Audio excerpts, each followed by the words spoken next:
Okay, we're going to begin Chapter 7, and the first section is 7.1, Using Fundamental Identities. So in the previous chapter, we studied the basic definitions, properties, graphs, and applications of the individual trig functions. In this chapter, we're going to learn how to use these fundamental identities to do the following. Evaluate trig functions, simplify trig expressions, develop additional trig identities, and solve trigonometric equations. Here is our formula sheet. And this stuff we've already seen before. First we have our reciprocal identities. Sine is the reciprocal of cosecant. Cosine and secant are identities, and tan and cotan are all reciprocals. And then we have these useful quotient identities, the first one here being the most used. Tan is the same thing as sine divided by cosine. We have three Pythagorean identities, sine squared plus cosine squared equals 1, and then these other two involving the other trig functions. Our co-function identities, and then these even-odd identities. We're going to be referring back to this formula sheet quite often. Here, using the fundamental identities, one common application of the trig identities is to use the given values of the trig functions to evaluate other trig functions. So in example 1, we're going to use the identities to evaluate a function. Use the values of secant is -3/2 and tangent is positive to find the values of all other 6 trig functions. So here's our 6 trig functions. We just want to figure out all the values based on this given information. So we're given secant. Secant is -3/2. So here's secant -3/2. Right off the bat, you know we are given one trig function. Every trig function has its reciprocal, so we can find cosine immediately just by turning secant upside down. So that's -2/3. Okay, we now have cosine, and we have these formulas on our formula sheet. I'm going to zero right in on that first Pythagorean identity. Sine squared plus cosine squared is 1. Anytime you have sine or cosine, you can find the other given one of these identities. So sine squared plus cosine squared equals 1. We have cosine, which is -2/3. So we plug that in for cosine. And now we have sine squared plus -2/3 squared equals 1. So sine squared of u plus, when we square this, we're going to get 4/9. And that's equal to 1, and let's rewrite 1 with a common denominator of 9. That would be 9/9. And let's subtract 4/9 from each side. Sine squared of u equals 9/9 minus 4/9 is 5/9. And that is sine squared. We don't want sine squared, we want sine. So we're going to do the square root of both sides. And remember, fractions, we can do numerators and denominators independently. So now we have the sine of u equals the square root of 5 stays the same. The square root of 9 is a perfect square. That's 3. So we have sine equals the square root of 5 over 3.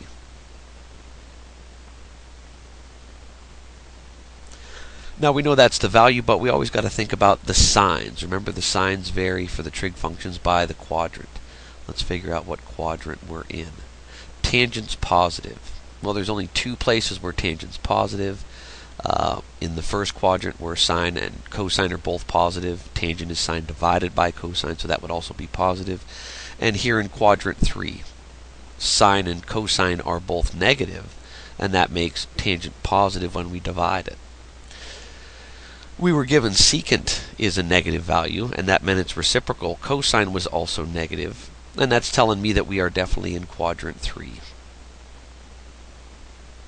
In quadrant 3, sine is also negative, so we know this value is also negative. And now that we've found sine, its reciprocal cosecant, its inverse, or excuse me, reciprocal, we can just turn this over. -3 over root 5, and if we rationalize, we would have 3 over the square root of 5. Rationalizing it, we'd get 3 root 5 divided by 5. Okay, so we got 4 of the trig functions. We only need to get one of the other 2 and then use the reciprocal identities again. And remember, tangent is sine divided by cosine. sine is negative root 5 over 3 divided by cosine, which is negative 2/3. Right off the bat, negative divided by negative is positive. And when we divide one fraction by another, we multiply by the reciprocal. So we're going to bring this up and flip it over and turn it into a multiply problem. So our numerator stays root 5 over 3, and now that's times 3/2. The 3's cancel, and we're left with tangent is root 5 over 2, and it's positive, just like our given information said. So tangent is root 5 over 2. Cotangent is its reciprocal, 2 over the root of 5. And when we rationalize, we get 2 roots of 5 over 5.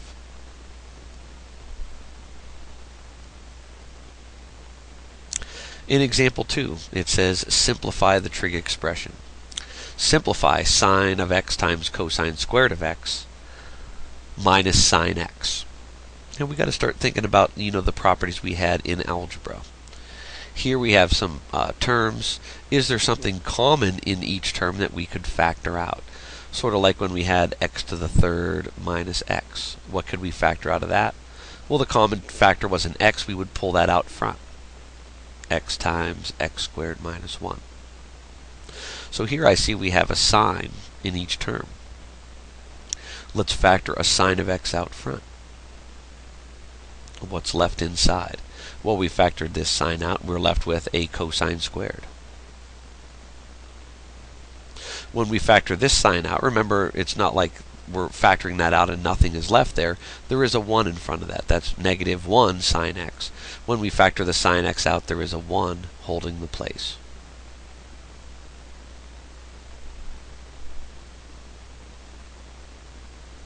Now what we have left in here, we have a squared term minus 1, and you would think, we could factor that into a cos of x plus 1 and a cos of x minus 1, a difference of squares. But that's not going to get us to any more of a simplified state. But whenever you see a squared trig function, always think to the Pythagorean identities. Here, the one I have underlined in red, sine squared plus cosine squared equals 1. That's pretty close to what we have. If we solve this for sine squared, we would subtract cosine squared from each side and get sine squared equals 1 minus cosine squared. 1 minus cosine squared. That's almost what we have here. Just the sign's off. Our 1 has the negative sign in front of it. Our cosine is positive. But we could factor a negative out of this set of parentheses. If we factor a negative out front, this now becomes a negative sine of x. What's left in the parentheses? Well, when we pulled the negative out, this became a positive 1. And when we pulled the negative out, this positive cosine squared of x became a negative cosine squared of x. So now, when we think back to the Pythagorean identity, sine squared plus cosine squared equals 1, and we subtracted cosine squared from each side, we get 1 minus cosine squared. So this 1 minus cosine squared can be replaced with sine squared. So we have our minus sine of x outside, and this is now replaced with a sine squared of x. Now it's all in terms of sine. Sine times sine squared is sine to the third, and we have a negative in the front. Negative sine to the third of x. And that's about as simple as we can get it, all in terms of a single trig function. In example 3, we're going to factor trig expressions. When factoring trigonometric expressions, it's helpful to find a special polynomial factoring form that fits the expression, as we're going to see here. And when you start working on these, they might be a little confusing because we see these trig functions, but we got to think back to some algebraic properties we've used before. This is secant squared of theta minus 1, or something squared minus 1. Remember what we did when we had x squared minus 1. A perfect square minus a perfect square we broke apart into x plus 1, x minus 1. And here we're just using x in place of secant. So we could sort of think about it in terms of x, and then when we're done, write the secant back in there. So we would have the secant of theta plus 1 times the secant of theta minus 1. And if we FOILed this out to double check our work, secant times secant is secant squared. We would have a minus 1 secant and a plus 1 secant, which would cancel each other out. And then we'd have positive 1 times negative 1 is minus 1. Secant squared minus 1. And we're going to do something similar for part B. 4 tan squared of theta plus tan theta minus 3. Well, they're asking us to factor it, so let's think about that tangent as an x. So instead of 4 tan of squared of theta, we'd have 4x squared plus x minus 3. And again, we factored things like this in previous sections, previous chapters. Let's see here, 4x squared, we could do 4 times 1 or 2 times 2 to get our 4x squared. And then we want minus 3. These have to multiply to minus 3, so it's going to be a 1 and a 3. One of the terms positive and one of them is negatives. We could do a little trial and error. And we're going to settle on a minus 3 and a plus 1. And let's FOIL to check our work. 4 times x is 4x squared. And then we're going to have a 4x minus a 3x, which is 1x. And then negative 3 times 1 is minus 3. So our factoring did the trick. And now we can put, instead of our x's, let's put the tangent back in. So 4 times the tan of theta minus 3 times the tan of theta plus 1.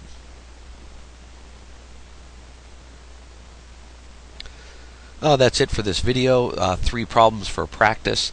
The first one, number 21, is like our first example. Take the given information and find the 6 trig functions. In number 59 here, we're factoring. Pull out common terms that you can. Refer back to that formula sheet. See what you can replace with simpler terms. And the same thing for 61. We're doing a little factoring. And for these, there is more than one correct form for each answer. So pause the video here. Try these huddle problems for a little practice. Turn the video back on and see how you did. So here in number 21, our given information is tangent is equal to 2 and sine is negative. So let's come over here and fill in what we can already. We know that sine will be negative, and that means its reciprocal cosecant will also be negative. Tangent is equal to 2, or 2 over 1. Cotan's the reciprocal, so cotan is 1 over 2. And let's figure out what quadrant we're in to make sure all of our signs are correct. So our quadrants 1, 2, 3, 4. So let's see, tan is positive. That only occurs in quadrants 1 and 3, so we can cross out 2 and 4. Sine is negative. Well, in the first quadrant, everything's positive, so we know sine's not negative there. We are in quadrant 3. And that does give us more information. In this quadrant, sine is negative, like we already know, and cosine is also negative. We know that tangent's positive, and tangent is sine divided by cosine. Negative divided by negative is positive. So all our signs are squared away. We're good as far as that's concerned. Let's try to figure out sine and cosine, secant and cosecant, and from there we can use some reciprocal identities. So, where should we begin? Well, we have tangent, and we also have, the Pythagorean identities. Sine squared plus cosine squared equals 1 is usually the most useful one, or the most used one, but we also have one that says 1 plus tan squared equals secant squared. 1 plus tan squared equals secant squared. Let's say we have 1 plus tan squared. Tan is 2, so 2 squared is 4, and that's equal to secant squared. 4 plus 1 is 5. That is equal to secant squared. And then we take the square root of both sides. Secant of theta equals 5. So, back over here, we now know that secant is negative 5, and cosine is the reciprocal of that. Square root of 5. We had to square root both sides. That's the square root of 5. So secant is negative square root of 5. And cosine is the reciprocal of that, so that would be 1 over the square root of 5 and negative, and we would rationalize that. Multiply through by the square root of 5, we would get root 5 over 5.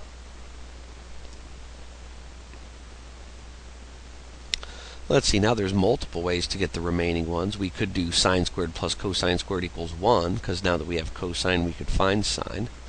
Or we have other options. I think the route I'm going to go is tangent equals sine divided by cosine. Tangent equals sine over cos. Well, we know that tangent is 2, and that's equal to sine divided by cosine, and cosine is negative root 5 over 5. So to get sine by itself, I would multiply both sides of this equation by this denominator. So when I multiply the right side by this, it goes away, and I'm going to have my 2 times negative root 5 over 5, and that's going to be equal to sine. And we just multiply that 2 by our numerator, and we get our sine value is 2 root 5 over 5. And for cosecant, we would flip that over. We would take the reciprocal of this, which would be negative. We'd have our 5 up top and then 2 root 5 on the bottom. And when we rationalize to get that radical out of the denominator, up top we're going to have, it's going to be negative 5 roots of 5. And then downstairs we're going to have 2 times 5. And we could multiply that and say 10. So root 5 times root 5 is 5, times 2 is 10. And then this 5 and 10 are going to reduce. Negative 1 root 5 over 2. Negative root 5 over 2. So that's the square root of 5 over 2 negative for cosecant.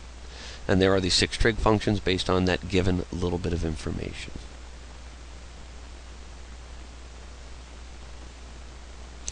In number 59, we're factoring. Simplify it as much as possible, and there are more than one correct answer.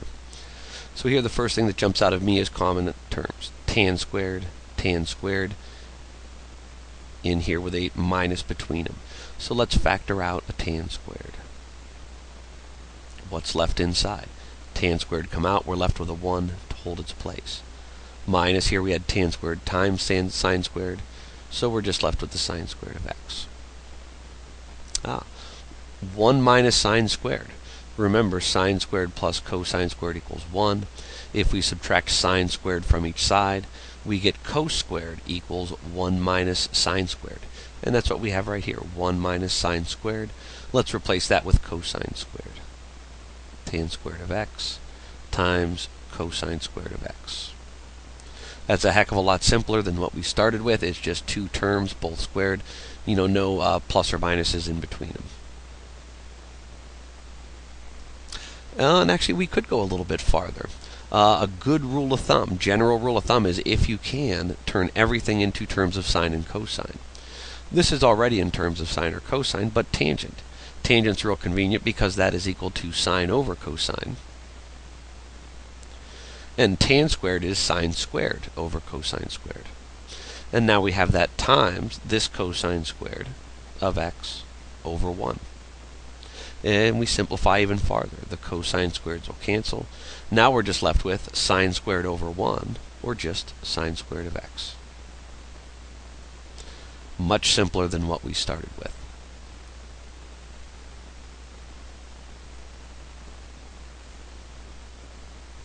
See here in 61, again we have some common terms. Pull out the sine squareds. Sine squared out front. What are we left with? Secant squared minus 1.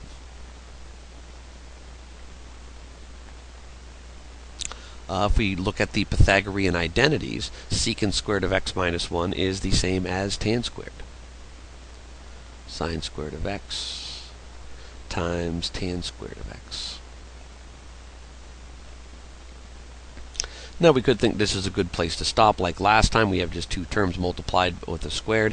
If we try to do what we did last time, here we already have sine in terms of, sine or cosine.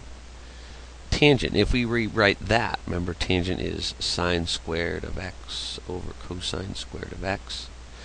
We could multiply this through, and our numerator is now sine to the 4th of x divided by cosine squared of x. Personally, I think this is a little more simplified, no fractions, just 2 terms. Here, it's just 2 terms, but it's just a division problem now. I personally would prefer this, but I wouldn't mark it wrong if you came to this conclusion on a test or a quiz.